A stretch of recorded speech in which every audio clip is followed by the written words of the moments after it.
নমস্কাৰ মৰমৰ ষষ্ঠ শ্ৰেণীৰ শিক্ষাৰ্থীসকল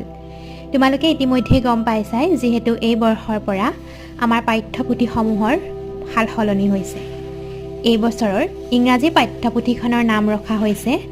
ৰেইনবো ইয়াতে বিভিন্ন ধৰণৰ পাঠ অন্তৰ্ভুক্ত কৰিছে তাৰে প্ৰথম পাঠটো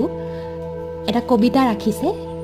যি কবিতা প্ৰকৃতিৰ লগত সংলগ্ন বা প্ৰকৃতি বিষয়ক কবিতা আৰু সেই কবিতাটোৰ নাম হৈছে afternoon on a hill afternoon on a hill পাঠটোৰ প্ৰি ৰিডিঙত কিছু চিত্ৰ সংলগ্ন কৰিছে look at the pictures which ones have you seen in real life put a tick in the circles অৰ্থাৎ কেইখনমান ছবি সংলগ্ন কৰিছে প্ৰকৃতিৰ লগত জড়িত সেই চিত্ৰসমূহ যদি তোমালোকে বাস্তৱিক জীৱনত বা দৈনন্দিন জীৱনত কোনোবা সময়ত দেখা পাইছা